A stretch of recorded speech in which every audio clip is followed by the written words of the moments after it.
মমতাকে আঘাত করলে আমি সারা ভারতবর্ষ হিলিয়ে দেবো। লজ্জা করে না বেহার নির্লজ্জ। ওর অভিষেকের মা, ও সরি, অভিষেকের পিসি, যার মাথায় মমতার হাত সে খায় জেলের ভাত। আপনি বলুন পার্থ চট্টোপাধ্যায়ের মাথায় হাত, পার্থ জেলে গেল। আপনি বলুন ওদের বালু, তার মাথায় হাত, বালু জেলে গেল। ওদের চরম চরম গুরবাতাসা বলতো, মমতা ব্যানার্জি বলতো ও গ্রামের ছেলে, মেটো ভাষা বলে, অক্সিজেন কম যায়, ওর মাথায় হাত, জেলে চলে গেল। শাহজাহানের মাথায় হাত, জেলে চলে গেল। সুদীপ বন্দ্যোপাধ্যায়ের মাথায় হাত, জেলে চলে গেল। ওদের ছিনাল ঘোষ, তার মাথায় হাত রেখেছিল, ছিনাল ঘোষ জেলে চলে গেল। সুতরাং মমতা ব্যানার্জি যার মাথায় হাত রাখে, এমন একটা শনি যার মাথায় হাত রাখে, আর যেখানে হাত রাখে সেটাই টিচিং ফাক। দেখুন 26,000 চাকরি, মমতা হাত লাগালো, খালিস উড়ে গেল।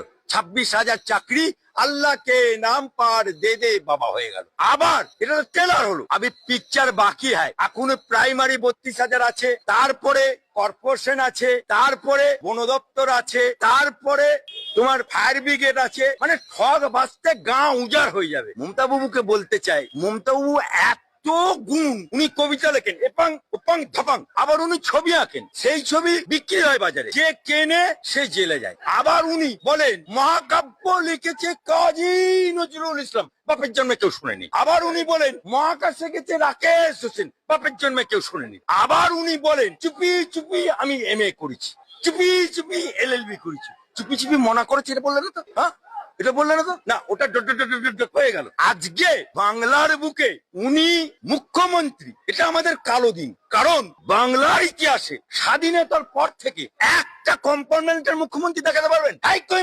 কিন্তু আমরা কম্পার্টমেন্টাল মুখ্যমন্ত্রী দেখতে পেলাম কি না, পায়ে ব্যান্ডেজ বেঁধে নন্দীগ্রামে শুভেন্দুর কাছে হেরে বলল আমি কেস করবো, আমার হাইকোর্টে বলো কেস করবো। কোথায় গেল কেস? সেখানে হেরে আবার ভবানীপুরে জিতে কম্পার্টমেন্টাল মুখ্যমন্ত্রী।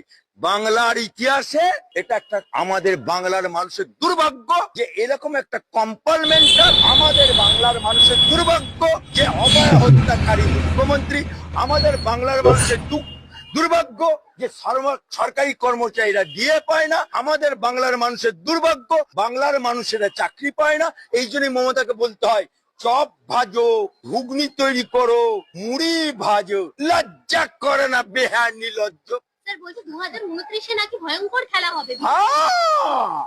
2026 আগে 26 সালে বাংলা সামলা, তারপরে তুই তো বলেছিলি এর আগে আমরা ইন্ডিজোট করছি, আমরা ইন্ডিজোটের মাধ্যমে সব মানে ওলট পালট করে দেবো। কোথায় গেল দিদি তোমার ইন্ডিজোট? পিন্ডি হয়ে গেল নাকি?